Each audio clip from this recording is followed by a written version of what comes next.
Gentlemen, welcome back to the Nexa front lawn for this session, Women and Power, brought to you by the Women Uninterrupted series. Our guests today are Mary Beard, Germaine Greer, Reni Eddo-Lodge, Namita Bhandare, and B. Rowlatt. Mary Beard is an internationally renowned classicist, as well as a committed and vocal feminist. She is the author of the thought-provoking feminist manifesto, Women and Power, and she will appear today in discussion of her ideas with Germaine Greer, a writer, academic, and critic who is widely regarded as one of the most significant feminist voices of our time. Her first book, The Female Eunuch, was published in 1969 and remains one of the most influential texts of the feminist movement. Reni Eddo-Lodge is an award-winning journalist. Why I'm No Longer Talking to White People About Race is her first book, and it has already won 2 awards and been shortlisted for many more. Namita Bhandare is an award-winning journalist with nearly 30 years of experience. As a reporter, she was appointed India's first gender editor for Mint newspaper, and she continues to write a fortnightly column on gender for the Hindustan Times. And facilitating the discussion today is B. Rowlatt, who began her career in BBC World Service and has written for national and international media. Her book, In Search of Mary, was a biography of the year, according to the Independent newspaper. So please join me in giving a very, very warm welcome to our guests this afternoon, part of the Women Uninterrupted series, Mary Beard, Germaine Greer, Reni Eddo-Lodge, Namita Bhandare, and B. Rowlatt.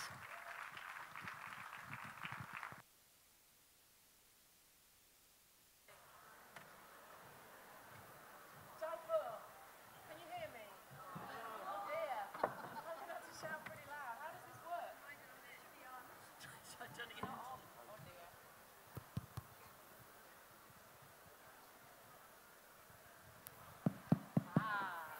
Can you hear me now? Oh!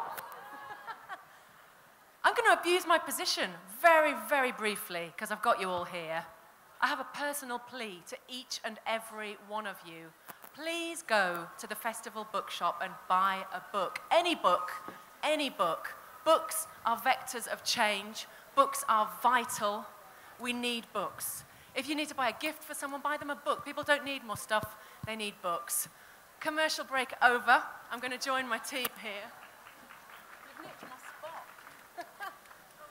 No, not at all. No, I'm just kidding. So we have Professor Germaine Greer, Namita Bhandare, Reni Eddo-Lodge, and Professor Mary Beard, whose book, Women and Power, will be the starting position for our debate today. So I'd like to invite you, Mary, to give us an intro to what the book's about. Thanks, Bea. I hope it'll be the starting point, but not the ending point of what we're going to say, because this is going to be a discussion, right? Definitely. I just thought I'd explain a bit about where the book came from, and in some ways what I think's the problems with it, because that might help us provoke people to engage. What it is the text, basically the text of 2 lectures I gave 4 years apart in London. One about women's voices and why we don't hear them, both literally and metaphorically, and the other about the power, women's power in the contemporary world. And really, they were both an attempt to reflect on the world, the modern world in which I lived and as I saw it, back through history and back, because it was me, to the classical world. And in fact, I start what is now the book, but it was the first lecture, with an amazing story from the beginning of Homer's Odyssey, probably the second surviving work of Western literature, written in the 8th century BC, well, no, composed, not written in the 8th century BC, which tells the story of Odysseus's return home as a Greek hero, quotes from the Trojan War, back to his wife and child, Penelope, in their palace in Ithaca. Takes Odysseus and the other Greeks 10 years to massacre the Trojans. When they've done that, it takes Odysseus 10 years to get home. He's held up on the way by a variety of storms, natural disasters, and seductive women. Meanwhile, at home, his wife Penelope is holding fort with immense capability, and she is bringing up their son, their little boy, Telemachus.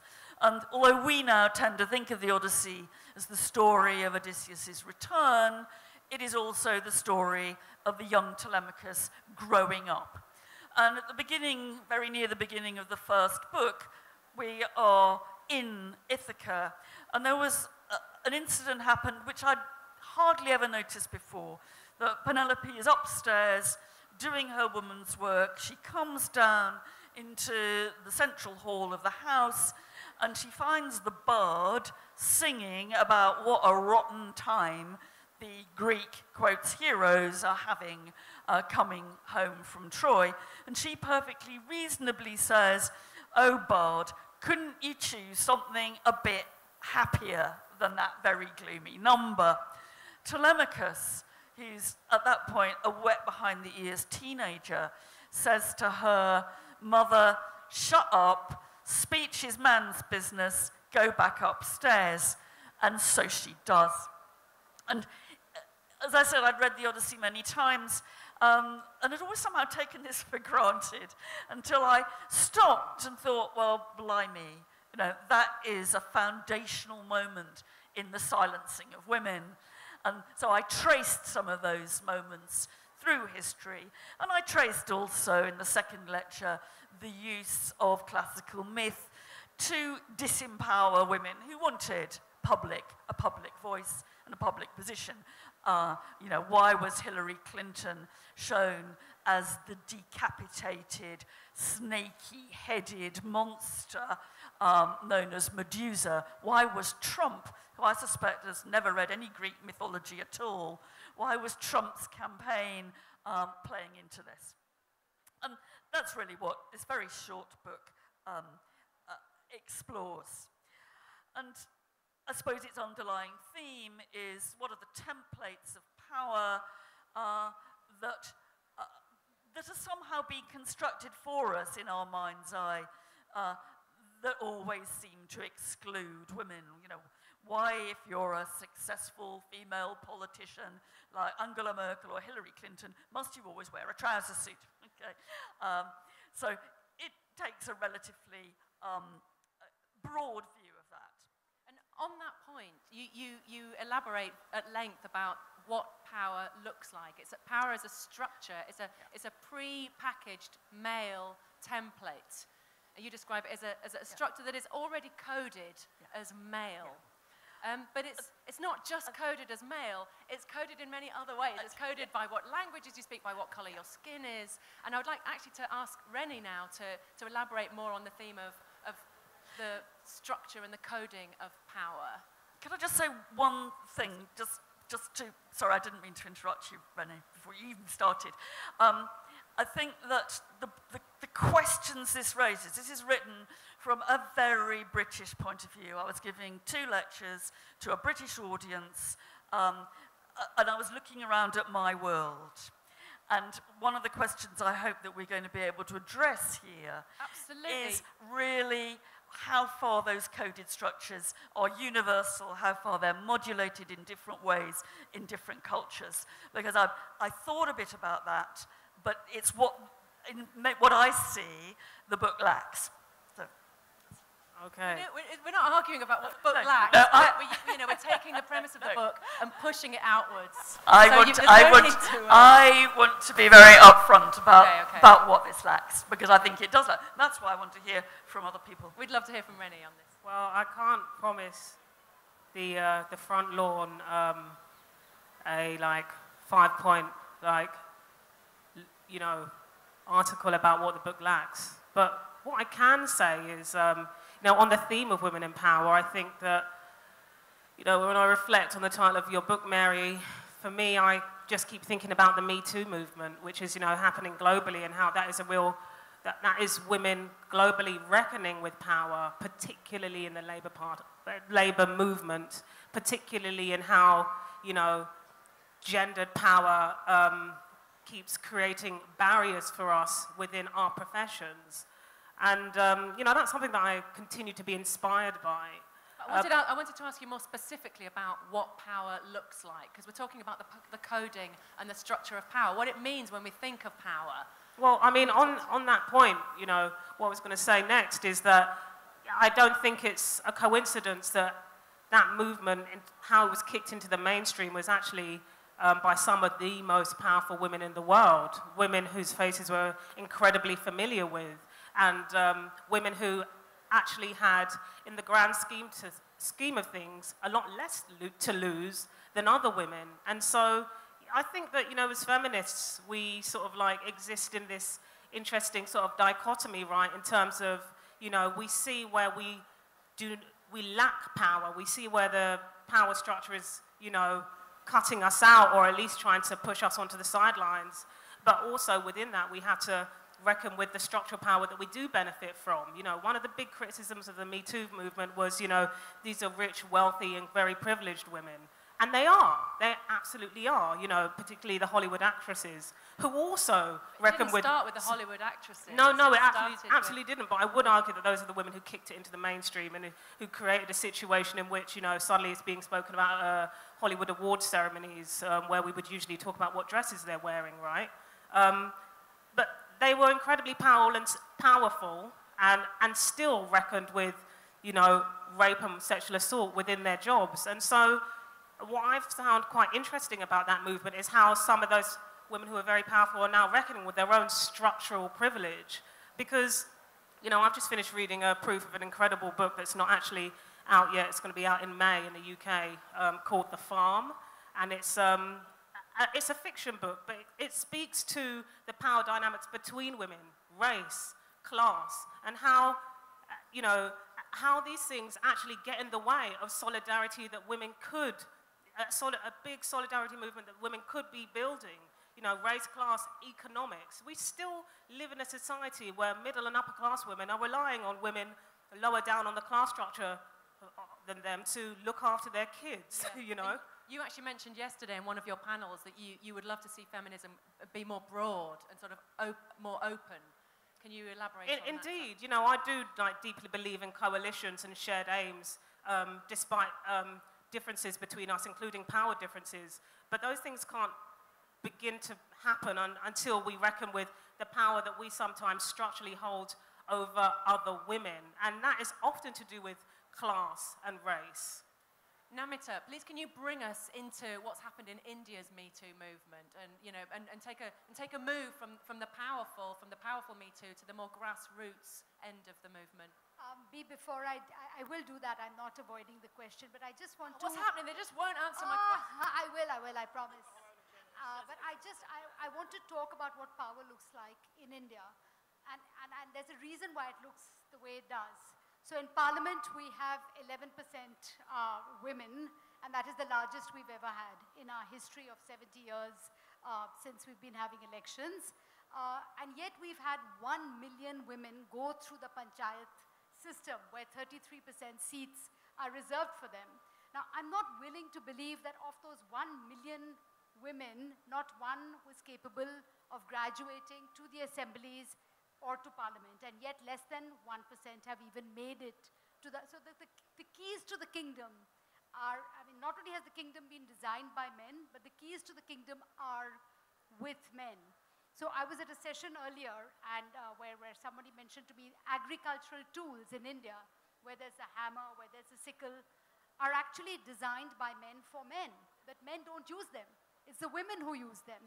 And of course, their work becomes that much harder because they're doing the labor. They don't get credit for it. They don't get paid for it. It's invisible. And yet that's yet another example of what power looks like, power that is designed by men. So at the workplace, and here I'm coming to your question on Me Too. So the workplace is designed by men. So one of the big problems we're dealing with in India is women dropping out of work. And these are educated women. In fact, the most educated women are dropping out the fastest. only 24% women are in the labor force. This is government statistics. These are not my figures. These are not NGO figures. This is the government admitting that only 24% women actually work. And one of the reasons, there are many reasons, and all of us have various theories. I've been working on this for the last 18 months, and we say it's the patriarchy, it's unpaid care work. But the undeniable fact is that corporates are designed by men. And so you have networking and this lovely let's meet for drinks after work. A woman wants to go home because she's got to get dinner on the table, she's got to look after her kids, she's got all these roles, some of them self-assigned, some of them on the subject of what power looks like, I mean, work for many people is power. I mean, Mary Wollstonecraft would have argued that financial independence is the most critical and form here's of power. the tragedy, which is that because the discourse in India since 2012 has been with sexual violence, and rightly so, because sexual violence is such a huge problem. It has. I'm particularly keen to get to the Me Too, because we've looked at how Me Too has been Right. a weapon for So the powerful. what is Me Too all about? And let's, in India, I'll quickly bring everybody down to earth. Me Too has really erupted basically in two sectors. In media and I mean, a little bit in film, maybe stand-up comedy, entertainment. Not really in Bollywood, because nobody's naming names. It's all a wonderful little brotherhood, again designed by men. And we're not going to spill those secrets, because women, I mean, Tanushi Datta never got a role again when she spoke about being sexually harassed. She then ended up getting married and moving to the United States. So the Me Too movement in India is great because we've broken a silence, and is not great because we've done nothing. It hasn't really moved since October. We had this massive outing in October. Yes, we know certain people are not going to get invited to literature festivals in a hurry, but is that enough? Is that what we're wanting? I think the fundamental fight really is for dignity and equality, and to win a place around the table. It's a struggle. Women all over the world have struggled to get that place around the table. And if you cannot look at Me Too just in terms of sexual harassment, you have to look at Me Too in broader terms. And we're still watching. We're still watching. Thank you for that. You just talked about being at the table, and one of the questions, Mary, that you ask is, it's about women finding a voice, and you address this. You write that women think, how do I get heard? How do I get taken seriously? How do I belong in this discussion? And then you write, what we need is some good old-fashioned consciousness raising. Well, that sounds like a job for Germaine Greer. Why, how would you conscious raise people around this issue of women's relationship to power? I've been thinking about this quite hard for most of last night, and I'm still thinking quite hard, and I'd like to back up a bit, because I'm interested in this idea that the system is coded male, because I can't quite figure out who's done the coding. If it was done before you were born and so on. We know that we have a school system, and the school system is itself a fairly peculiar, might even be thought of as patriarchal, Romanoid establishment. But I was thinking of when I was in the Big Brother house. Well, for those that you don't know, Germaine Greer was in the celebrity Big Brother household, which is a sort of torture chamber on TV. It's a reality show on television. Anyway, the women who were involved in that particular go-round didn't want to talk to me about anything at all. So I ended up observing the men, and I realized I had never observed men in a group before, and I had never seen how they reacted to having nothing to do and not knowing each other. And you know what they did? And I think this is significant because we don't get it. They started to play a game. They invented the game, which was flicking a bottle top into a cup. They played that game with heart and soul. They competed, they were rivals, they split up, they became teams, and I was thinking, they're really enjoying this. So what does this tell us about the sort of coding of structural power? They enjoy power, and they seek it from a very early age. You can watch little boys in nursery school fighting for position, for ascendancy over other little boys, and they're into it. You know, who was it said? Bill Shankly said, football is not a matter of life and death, it's much more serious than that. Because, and when you look at someone like Boris Johnson, who is making, well, he's making fun of everything. He is playing politics as a game. And he knows that it's a game that women have never learnt and that they would be frightened to engage in. They're already having their earnestness undermined. I can sense from the vibe that Mary wants to jump in here. She can jump in. Jump away, my dear. Thank you, Germaine. I will. I'll plunge in. You talk a bit, and I don't think you mean this, but you talk about education. You talk about watching little kids and watching these little boys fighting to the death, as it were. I mean, what it seems to me, thinking about this, is that actually the coding is not something that's very easy for us to see, and we don't have to say, oh, it's just natural, it's testosterone or whatever. We learn to be who we are from the pictures that we see around us, the stories our parents tell us, what we see on the television, how we interact with people on the street. I remember very vividly that I had 2 children very close together, one male and one female. You'd take them out, and they were actually indistinguishable as babies are. You can't tell a male from a female. As soon as the person we interacted with knew their gender, they would say to the girl something like, oh, you're going to wow the boys when you grow up. And they'd say to the boy, God, you're a goer, you're a thinker. And you suddenly saw that underneath any of the things that we might talk about when we think we're talking about gender, we actually insert that coding into these kids, even without realizing it. It takes more than a few fairy stories in which it turns out that the princess is the hero to change that coding. But how do we address that? Because in this book... But can I just say this about that? Yes. We know that we behave differently with boys and girls. We have done enough work on swapping babies around, so you thought one was a boy and it was actually a girl, and so on. And we discovered, for example, that we let girl babies cry longer. If we thought they were girls, they cried longer.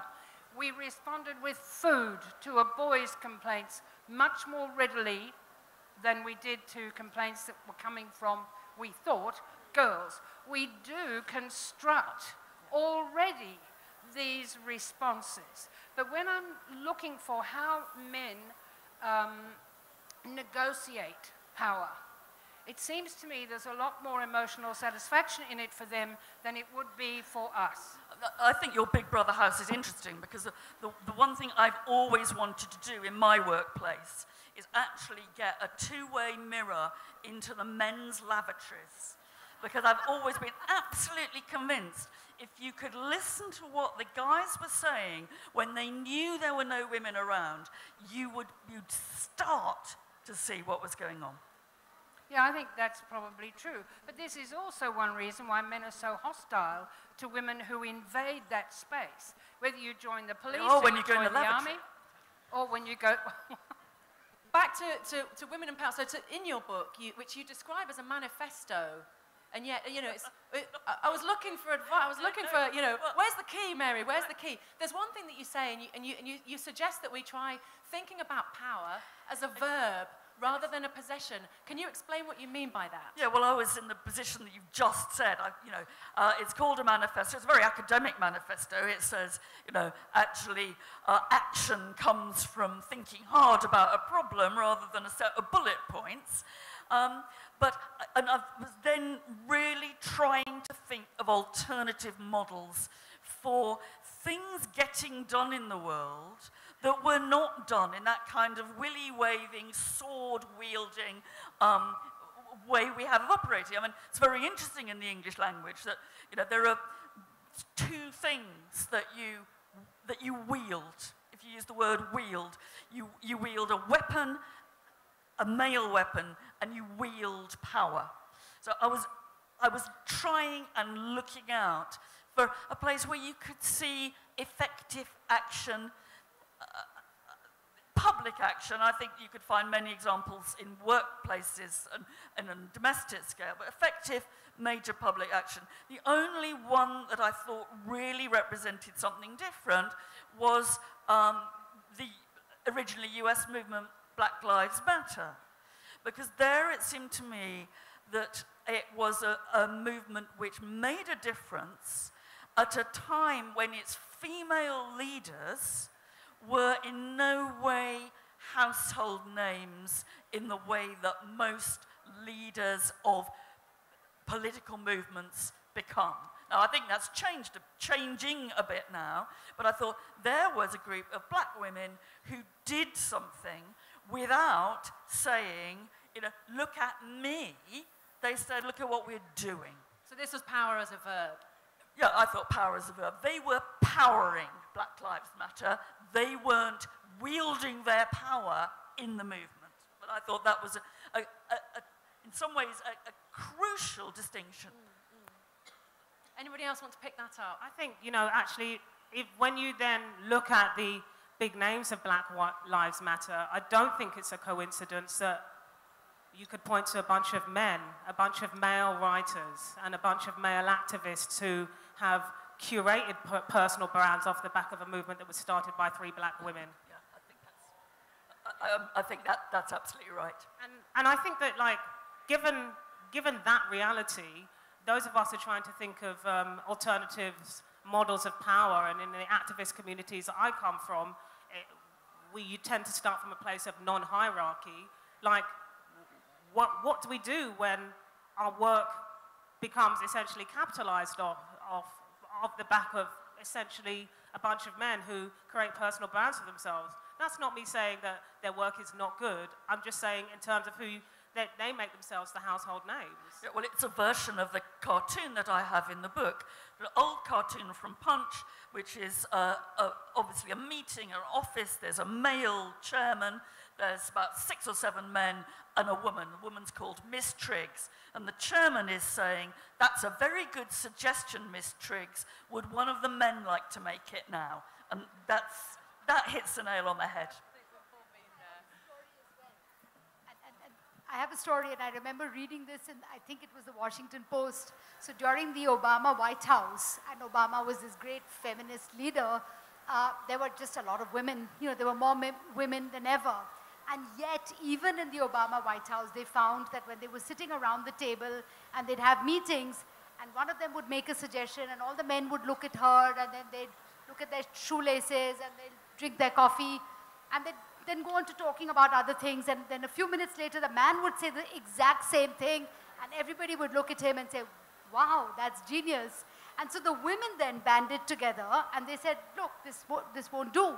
And so they said, we are going to pull each other up. So if you, B. Rowlatt, made a statement, I would then, and the men ignored, then I would come in, jump in and say, well, no, I think what B is saying is really important. I think we should listen to her. And the men caught on. So sometimes I think we have to just be a little clever. Amplification. Amplification. I'm a big fan of that, of, you know, raising up other people's voices. And on this idea of the women's voice, which you talk about a lot, not just the physical voice, but the idea of, women in public spaces speaking out. And I have to say, you have drawn the most unbelievable amount of heat online for the audacity of being a woman speaking out and having an expertise, a field of expertise. What does that say about women that stand up and make a noise? Well, I think when you examine your own kind of Twitter history and that of other women, and many of them have had a much worse time than I have, you start to think first, it must be something I said. You know, those people are very opposed to what I said about migration or whatever. You soon, when you look through this stuff, see actually what they're objecting to you is not what you say, but that you are saying it at all. And the horrible tropes, I mean, you can give yourself a very nasty hour or two just going through Twitter abuse. And you see that the tropes that they use about you and what you're saying go directly back thousands of years. You know, they'd say about me, I'm going to cut your head off and rape it. I want to cut your tongue out. Now, that is not saying I disagree with you about Britain's migration policy. That is saying, shut up. And it's what happened in classical myth to the victims of rape, you know. The famous stories about the victim has her tongue cut out so she cannot speak. And many of these, I mean, I don't think many of these Twitter abusers have ever read the story of Philomela and Tereus, but they certainly know it in their heads. They know that women are silenced by literally cutting out what enables them to speak. And that's Germaine, what they do. What should women do when someone tells them to shut up? Well, it's pretty obvious they should keep talking. But I mean, there are lots of aspects to this. For many women, life is a matter of trying to get through from one day to the other. The mass of unpaid work and so forth. For example, why do so many women fake orgasm? We don't know how many fake orgasm. We see figures every week. They're generally published by Durex, so you can't really trust them. But what is happening when a woman pretends to be enjoying a sexual encounter which she is not enjoying at all, which she wants to see over because she wants to go to sleep, because in the morning she has to get up, get the kids organized, get them to school, get herself to work, and so on. We assume that non-consensual sex is something that happens between strangers, that you get dragged into a bush and all of that. It isn't. It happens in suburban houses. It happens every night of the week. And we have to understand that powerlessness is the condition that women know best. And what they're trying to do is to avoid the kind of clash that is going to use up the last of the little energy they have left. Reni. I want to pull up on a couple of points that have been made on this panel. First off, you mentioned earlier, you said, you know, the Me Too movement in India stalled in October, and I want to push back on that a bit. I think that just because we are not seeing the conversations happening publicly does not mean they're not happening. I think that there are hundreds, if not hundreds of thousands of women right now across the world who, because of what was publicized by film stars and women working in the media, are having accountability conversations with their husbands and partners. And like, you're not going to read an op-ed about it in the New York Times, but it doesn't necessarily mean that that's not happening. And I think that, you know, we often speak about a reckoning in terms of that movement. I think that the gender dynamics of what it means to be in a heterosexual relationship, as you mentioned, Germaine, and heterosexual love between men and women is based on a disgusting and horrendous power differential, and that movement is upending it in people's homes, in people's bedrooms.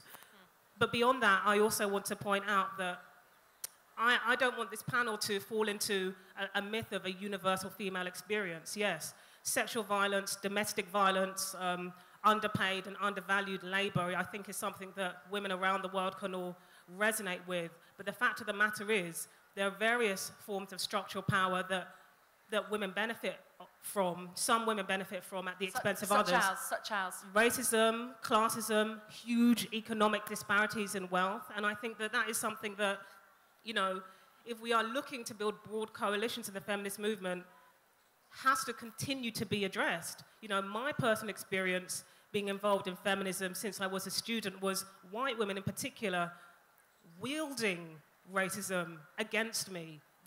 Whenever I spoke up about racism, speaking to me as though I was the problem, seeking to marginalize my voice. And these were women who I thought I was working with. I remember when that initially began happening to me, and it's something I wrote about in my book. In fact, it's the first chapter that I wrote about feminism. I felt a huge sense of betrayal. And I once believed in this sense, this like universal, you know, we're all sisters in arms working together to the same cause. And in that moment, I learned we are not.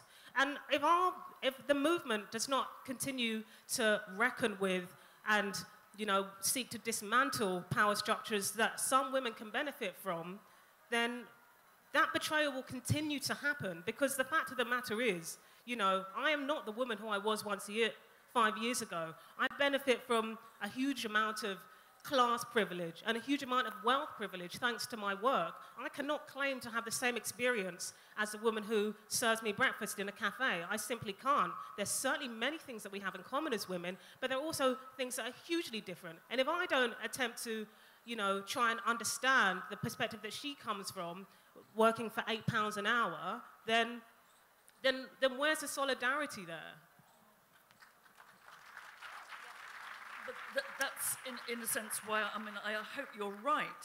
I really hope you're right about Me Too having a rich underbelly that we don't see, that it's making a difference to what happens in places and houses that are private, that you can't talk about because they're private conversations. I really, really hope that's the case. I'm not sure if I put my hand on my heart, I would be 100% convinced that it was. And I think that I finished this book about 3 days before Me Too became a hashtag. So it was, in a sense, as it were, not written with that in view. But I've obviously had to think about that subsequently. And I think that part of me really is optimistic, like you. Part of me thinks that whatever happens, however many people get off or don't get off on whatever legal charge it is, it will nevertheless have made a difference to how people talk about their relationships and what they will put up with. Part of me is much less optimistic than that. And part of me wonders, and this is going back in a way to Germaine's point about the blokes, I found myself, and I've said this in the afterword I've done to the new edition of the book, part of me wonders, when I look at what these guys have done and what they do and what these powerful men do to women on apparently a day-in, day-out basis, I find myself saying, what do those guys say to themselves when they get home at night? Do they think, do they rub their hands together and think, jolly good day there, when they have forced an unwilling woman, up against the wall in the shower? Or do some of them, and I really hope this is the case, do some of them feel filthy? I hope so. Well, that's what I want to know. Does anyone think they do? There's been an interesting happening recently where some men are trying to claw the power back. The movement made a bit of a dent, got some people to lose some jobs, a few criminal proceedings here and there. Just go quiet for a few months and hope that it'll all go away. It made a bit of a dent in male power, and the responses we're getting is, literary journals publishing think pieces by men who've been accused and feel terribly victimized. That was awful. Yes. That was terrible. Terribly victimized. And actually, if you read this stuff, because I'm interested in understanding the psychology behind people who do this to us as women, I really truly believe in restorative justice. I think, for me personally, the aim of holding men accountable for the ways in which they hurt and malign and coerce women is not to throw them all in the bin or to throw them in jail or cancel them. It's actually to seek accountability and then changed behavior. But actually, when you read some of the stuff that these men are writing, they are not engaging in accountability. They're actually in denial about what they've done, because despite the fact that we're here, we're women, we're in public, we're speaking on behalf of ourselves, the objectification continues to persist. And, actually, I think that, because we all, I'm not going to say all of us, but we can all wield power. I don't know, I'm using the wrong word there, Mary, aren't I? In different ways. We're verbing power, we're doing power, not wielding it. Yes, but, because we can all, engage in it in different ways, we also have to interrogate ourselves about our relationship with power. And here's a weird story, right? But I recently inherited a pet because a family member of mine left the country. And I realized that the way that I was engaging with this animal was a total objectification. Total objectification. And it wasn't until that I realized this is not a cuddly toy, and this being is not in my life simply because I want to engage with it. When I realized that, I was like, oh my God, I'm literally acting like a man. I'm not even respecting this being's autonomy and what it wants, what the rabbit wants to do and where it wants to go, what it wants to eat, what space it needs. I realized I'm engaging in a type of objectification. Actually, I think that So there's a great deal of self-reflection to be done. I think the closing words of your book actually are, it almost doesn't matter what it is as long as you're doing something. So there's work for everyone to be doing on that sense absolutely. of what the power Now, if only we could get men who are being held accountable to engage in that self-reflection. I'm not saying that I'm amazing at it. I'm just saying I could see that because many years in the feminist movement suddenly it clicked in my brain. That reflection. And in a sense, this whole event is a sort of, is an expression of power. We are performing power here. And I'm very anxious to get to questions and to involve everybody here. And so please start to put your hands up soon. But in the meantime, while the mics roam, is there anything else, or Germaine or Namita, is there anything else that you wanted to add to what we've just covered? I wanted to add one thing about the online, and which is not on trolling, but the other side. And I find that with my friends, and I'm talking about my women friends. So we would be following a lot of these liberal, cool men, and they never followed us back. And we were like groupies. Do you get that? Do you get that? So, you know, these cool guys, you know, the bearded guys, you know who I'm talking about. And they don't follow you back. They do not engage with you on social media. They're only talking to each other. And these are liberal guys.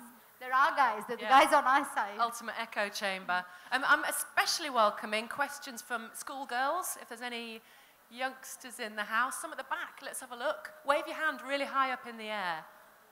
Okay, there's someone here with a sparkly card. Yes, you with the sunglasses.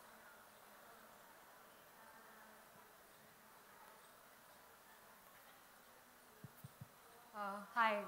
So I had a question which I've been asking a lot of feminists around me.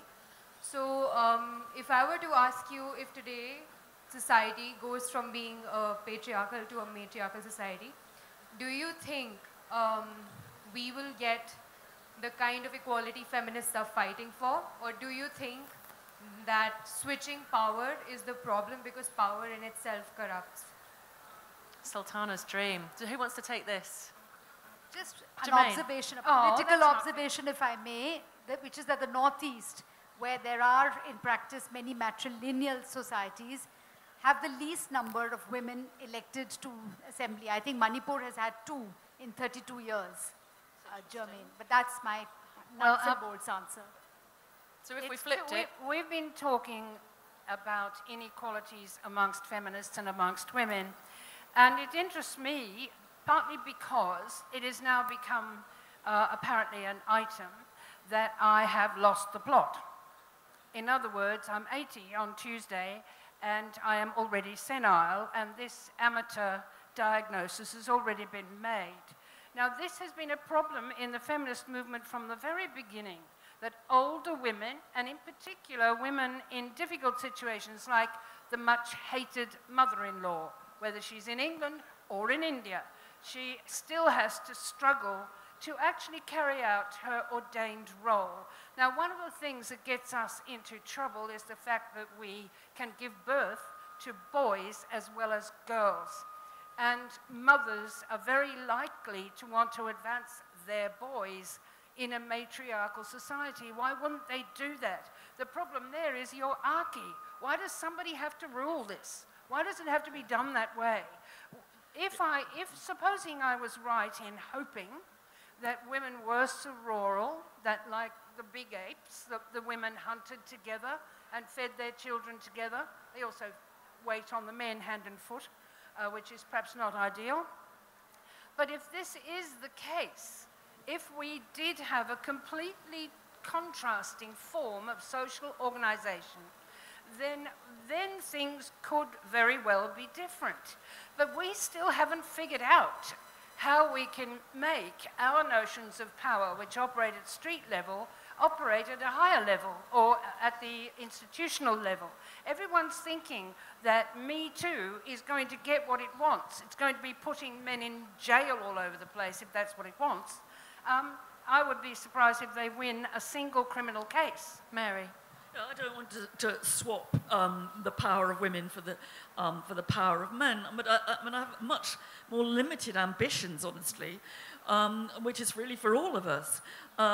You know, whether it's in the home or on the shop floor or in Parliament or wherever, the fact that women are not taken seriously means that we all lose out. I mean, it's, women are not being treated fairly, but society is just simply losing by the way it runs itself. Question here at the front. So I just wanted to ask what you see as the role of the next generation of feminists. The next generation of feminists. Who wants to take that? Oh, come on. Now then, would you really want me to give you advice about the next generation of feminists? I'm told I'm 80, and it's all I can do to figure out how to operate a door handle these days. And I don't even have a Twitter account, and I don't even have a mobile phone. I've opted out. I'm gone. I'm finished. But you may decide what you're going to do about the vomitorium that is social media, and whether you can get it cleaned up, and whether you can get some of the furious loathing of women that stains its every page. There's a lot of work to be done. But if you take my advice, then you're making a dreadful mistake, is all I could say. And there's a celebration, isn't there? You know, it's very easy to sit, and rightly, and to demand and want to do more. And I'm, you know, all for that. When I think about the revolution that I've been lucky, because I'm a privileged person, but I have lived through a revolution in what women, where they could be seen and what they could do. It's not a revolution that's gone far enough, but I partly want to say, look, actually, we've not done completely badly. We've just got a long more distance to travel. I just want to add one small little thing, which is that I think it's important to remember that every generation, every movement stands on the shoulders of a previous movement. I stand on her shoulders, she stands on somebody else's shoulders. So today, if we can talk about Me Too, it's because a woman called Bhavri Devi, who lives not very far from Jaipur, stood up and said, it is not okay to rape me for doing my job. And so you have a law because of her. And she lives just... And people forget, it started before the Hollywood actors, that it began long before that. Another question, please. Green shirt reaching up high there. All right, I'll come to you next, love, don't worry. Yes, and then Hat Man. Hello. Hello. Yeah, so this question is about female power. I recently wrote something about the supposed mandate of female beauty, and the amount of nasty reactions that I received were from a surprisingly, or rather disturbing, number of women. And that made me question, and my question is, do you think that the patriarchy has, for so long, conditioned us to believe this lie that they've been perpetuating, that female power is somehow limited and that only one of us can excel at a time? So we end up pitting ourselves against each other for a supposed limited amount of power than fighting men for a share in unlimited power. Women who hate women. Who wants to take this one? I don't agree. Yes. It doesn't happen. Wasn't it Madeleine Albright, the special place in hell for women who don't support other women? Anyone got a... Well, again, you know, it's not just... We're not talking about a flat, like, you know, equidistant power between women here. So, yeah, I mean, I totally agree with you that, you know, the way that women look has continued to be wielded against us in order to create some sort of false competition. And there's also a lot of men out there who still quite explicitly believe that and think that, you know, we're going to be sad if they decide they don't want to date us because they don't think we're pretty enough or some rubbish. But ultimately, you know, a special place in hell for women who don't support other women. Let's say, for example, Kamala Harris, presidential candidate in the US. When women on the left and women of color are criticizing her record as a so-called progressive prosecutor, that's not really coming from a place of misogyny, is it? That's coming from a place of, you know, prison abolition and like a deep, like, commitment to, like, criminal justice reform, of which they think that she hasn't necessarily done, and so they feel suspicious that she is essentially rebranding that. And so, again, I would ask us to think carefully about, like, the power structures and not flatten, you know, how women relate to one another when we are a part of much broader power structures that include gender but don't begin and end at gender. It's not just as simple as women just sticking together. Indeed. Anybody else taking that? Well, I think that there's a structural analysis there that's absolutely right. The elite groups of any sort, whether it's elite groups on the factory floor or in the school or wherever, often protect themselves by allowing individual members of the excluded into their pack, because that enables them to keep out others. You know, Margaret Thatcher being a perfect example at the top of British politics. We've had one prime minister that's female, why do we need another? Tokenism. Hatman.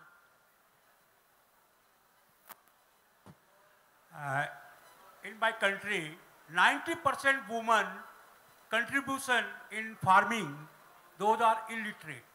How to get women power? How many countries have the member of parliament? 50% women. Second question is, those women are literate and educated, they never get the job. They get the job only 10% and 20%. And those women are illiterate in our India. 90% women belong to agriculture product and also milk production through the women, and they also look after our family.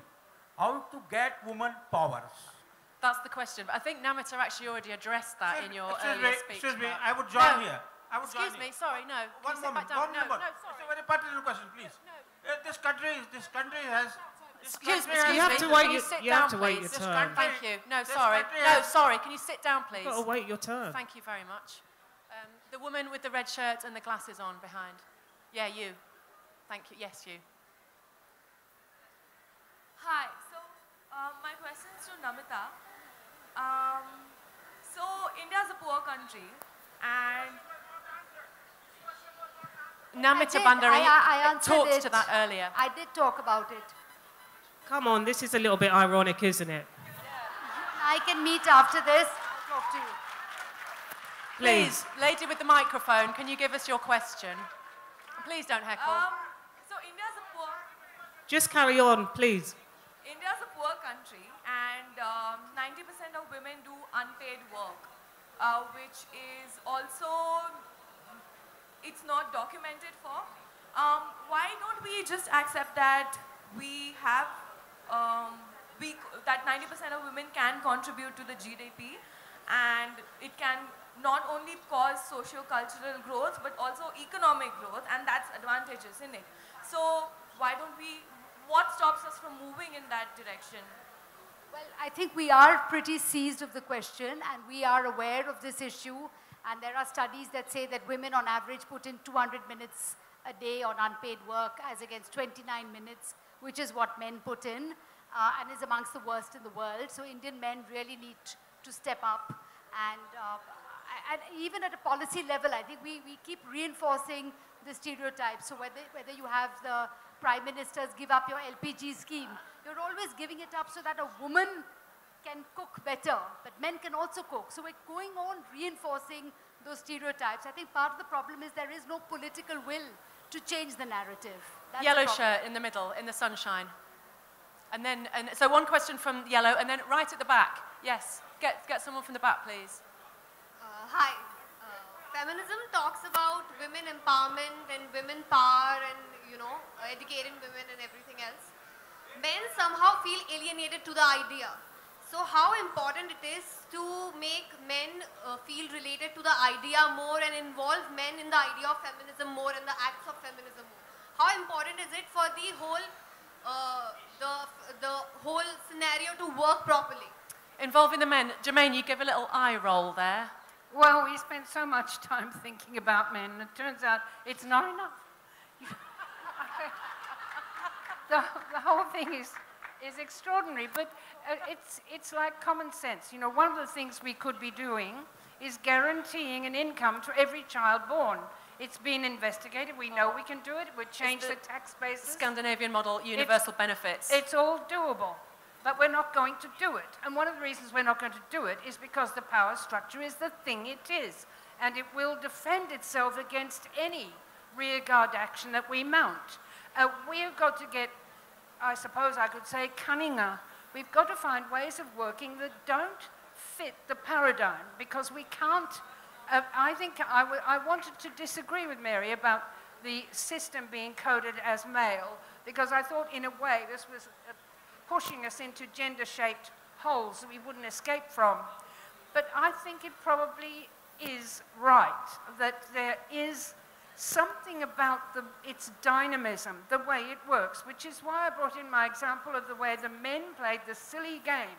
They built a polity in that small group of men. They had a leader, they had a pretender, they had a fool, they had everybody organized, and they were prepared but to surely work there's as a case also for men, being equally oppressed by some of the structural systems of power, and that it, could be just as good a thing for them to have power re-examined. I don't disagree. I do want to get more people in.